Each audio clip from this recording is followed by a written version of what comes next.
Hello friends, welcome to my channel excellent coaching.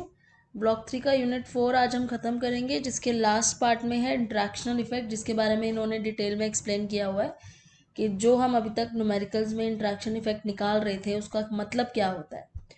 तो यहाँ ये कह रहे हैं कि इंट्रैक्शन में बी बिटवीन टू और more than two independent variables and if its effects is major on the dependent variable. जब दो और दो से ज़्यादा वेरिएबल्स होते हैं और उन सबका इफेक्ट मेजर करते हैं हम किसी डिपेंडेंट वेरिएबल पे।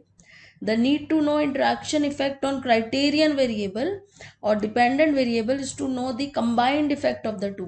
इंट्रैक्शन वेरिएबल में हम क्या करते हैं, दोनों के कंबाइंड इफेक्ट को पढ़ते हैं। जैसे एक वेरिएबल है, दूसरा है, उन दोनों का कंबाइंड इफेक्ट तीसरे वेरिएबल पे क्या हो रहा है उसको हम इंट्रैक्शन इफेक्ट कहते हैं। Suppose there are two independent variables A and B, each has their own significance. दो वेरिएबल्स हैं, दोनों की अपनी अपनी सिग्निफिकेंस है और दोनों का ही असर अगर सी पे होता है, जो कि एक तीसरा वेरिएबल है जिसको इन्होंने बोला है डिपेंडेंट वेरिएबल, और ये दोनों इंडिपेंडेंट वेरिएबल्स हैं। अब इन दोनों का ही असर सी पे हो रहा है अगर, तो वो दोनों आपस में कैसे जॉइंटली और कंबाइंड इफेक्ट करते हैं उसको हम बोलते हैं इंट्रैक्शन इफेक्ट। इसके लिए इन्होंने एग्जाम्पल दिया है कि सपोज हमारे पास दो फर्टिलाइजर्स हैं, यूरिया एंड फॉस्फेट। तो जब हम क्रॉप्स ग्रो करते हैं तो इन दोनों की ही हमें ज़रूरत पड़ती है, यूरिया और फॉस्फेट दोनों का अपना अपना असर होता है, ठीक है। लेकिन अगर हम इन दोनों को कंबाइंड कर दें तो उसके ऊपर, क्रॉप्स की ग्रोथ के ऊपर उनका हो सकता है असर बहुत पॉजिटिव हो सकता है बहुत नेगेटिव हो। तो इन दोनों के कॉम्बिनेशन इफेक्ट को जब हम पढ़ते हैं तो उसको हम बोलते हैं इंट्रैक्शन इफेक्ट। ऐसे ही साइकोलॉजी में ये कह रहे हैं क्या होता है कि साइकोलॉजी एजुकेशन में एक सपोज अ ट्रीटमेंट और मेथड ऑफ टीचिंग की ये बात कर रहे हैं। कोई एक मेथड ऑफ टीचिंग है जिसको ए नाम दिया इन्होंने, उस मेथड ऑफ टीचिंग का अपना खुद का सिग्निफिकेंस है जिससे बच्चों की लेवल ऑफ अचीवमेंट में इंक्रीज हो जाती है। दूसरा एक ट्रीटमेंट कह रहे हैं, ट्रीटमेंट बी है, जो मतलब is good for encouraging result, जिससे रिजल्ट्स अच्छे आते हैं। लेकिन अगर हम ए और बी को कंबाइंड कर ले, when the two methods are jointly teaching jointly, methods of teaching jointly और give two treatments in combination, दोनों को कंबाइन कर ले और फिर उसका इफेक्ट देखें तो उसको हम बोलते हैं इंट्रैक्शन इफेक्ट। और यहाँ इन्होंने आपको एक इलस्ट्रेशन दिखाई हुई है। इसमें ये क्या बोल रहे हैं कि अगर हम ऊपर देखें कि टोटल मीन को कंपेयर करें दोनों कॉलम्स के, दोनों कॉलम मतलब ये कॉलम होता है, दोनों कॉलम के टोटल मीन्स को हम कंपेयर करें तो हमें साफ साफ ये नज़र आ रहा है कि जो बॉयज़ की मीन वैल्यूज़ है वो ज़्यादा है। बॉयज़ एंड गर्ल्स को कंपेयर कर रहे हैं तो higher mean is in the favour of the boys. यहाँ से तो हमें ये दिख रहा है कि बॉयज़ में मीन ज़्यादा आया है, this is an independent effect. और अगर हम सिर्फ गर्ल्स और बॉयज़ में ही देख रहे हैं, यानी कि हम सिर्फ इंडिपेंडेंट इफेक्ट देख रहे हैं सेक्स का, और ये किस चीज़ की बात कर रहे हैं, ये मैथमेटिकल क्रिएटिविटी की बात कर रहे हैं। ये सम हमने एक्चुअली इसके ऊपर हमने एक न्यूमेरिकल भी किया है लास्ट वीडियो में।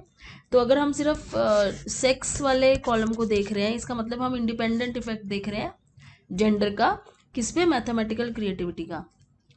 वही अगर हम यहाँ मीन देखें, इधर वाले मीन देखें, सिर्फ इनको नहीं देखें, जेंडर वालों को नहीं देखते हैं, इसको मिटा देते हैं और सिर्फ इधर वाले मीन देखते हैं, तो यहाँ पे कौन सा ज़्यादा आ रहा है, मीन ये वाला ज़्यादा आ रहा है, हाई वाला।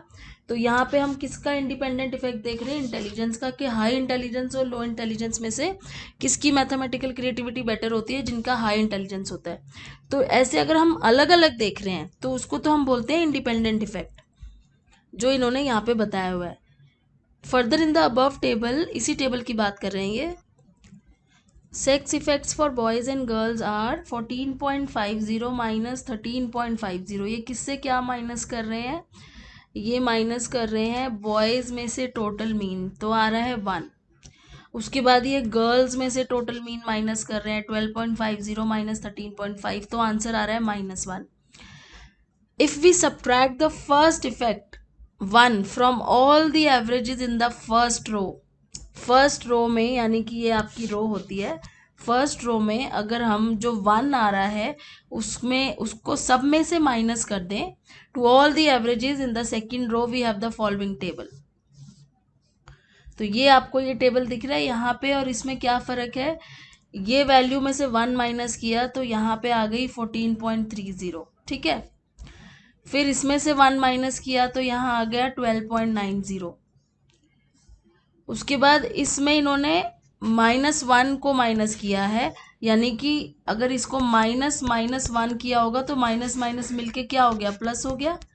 तो इसमें प्लस वन हो गया तो यहाँ आ गया 14.70। अगेन इसमें से भी माइनस माइनस वन किया तो ये दोनों माइनस माइनस मिलके प्लस हो गए, तो ये वैल्यू क्या बन गई, 12.10। तो अब इनका इन्होंने टोटल करा और मीन निकाल लिया, तो ये मीन आया। ऊपर क्या था मीन, यहाँ पे ऊपर था 14.60, यहाँ पे मीन आ गया 13.60। ऐसे ही इन दोनों का टोटल करा, मीन निकाला, यहाँ आ गया 13.40 और ऊपर था 12.40। तो मतलब इसका एक मीन ये घट गया, एक मीन क्योंकि हमने इसमें से माइनस वन किया था, और इसमें एक मीन बढ़ गया क्योंकि इसमें हमने प्लस वन कर दिया था, माइनस माइनस प्लस हो गया था। लेकिन ये वाले जो आपके टोटल मीन है ये सेम है, अगर आप इसको ध्यान से देखो तो ऊपर भी 14.50 12.50 है और यहाँ पे भी सेम है, तो ये आपके सेम है दोनों, ठीक है। तो नेक्स्ट अब ये बोल रहे हैं कि अगर हम फर्स्ट कॉलम में से सब्ट्रैक्ट करते हैं वन और सेकंड कॉलम में ऐड करते हैं, मतलब अब ये कॉलम की बात कर रहे हैं कि यही वाले टेबल में अगर हम रो वाइज ना जाके हम कॉलम वाइज चलते हैं। कॉलम वाइज का मतलब हम इस कॉलम में वन ऐड करते जाएंगे और इस कॉलम से वन माइनस करते जाएंगे, तो हमें कुछ इस तरीके से टेबल मिलेगा जिसमें हमारा ये तो चेंज हो जाएगा लेकिन ये सेम रहेगा। तो ये कहना क्या चाह रहे हैं कि पहले केस में हमारा ये वाला मीन सेम था, जेंडर वाला, दूसरे केस में हमारा इंटेलिजेंस वाला मीन सेम था। तो टेबल जो ये वाला है 3.2 एंड 3.3, इन दोनों टेबल की बात कर रहे हैं। Give the interactional resultant average intersectional which shows that the direction of interaction and also indicates that there is no interaction effect of A or B independent variable on the dependent variable। अब इसमें इस case में हो क्या रहा है, जैसे आप यहाँ पे अगर चेंज कर रहे हो, इंटेलिजेंस में चेंजेस कर रहे हो लेकिन जेंडर के मीन में चेंज नहीं हो रहा। दूसरे केस में आप जेंडर में चेंजेस कर रहे हो लेकिन इंटेलिजेंस के मीन में चेंज नहीं हो रहा।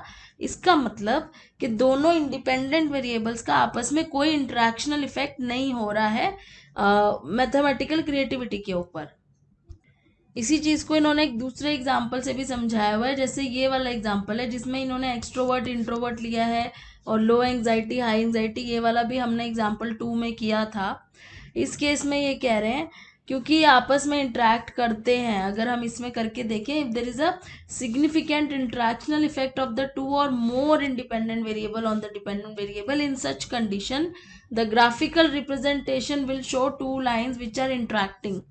तो ये जो ग्राफिकल रिप्रेजेंटेशन है ये दिखा रहा है कि ये इंटरेक्ट करते हैं आपस में, लेकिन अगर ये पैरेलल आती है तो उससे ये पता चलता है कि आपस में इंटरेक्ट नहीं करते हैं। तो इस तरीके से आपको ये बताना चाह रहे हैं कि दो वेरिएबल्स इंटरेक्ट कर भी सकते हैं और ज़रूरी नहीं है कि वो आपस में इंटरेक्ट करके कोई इफेक्ट डालें।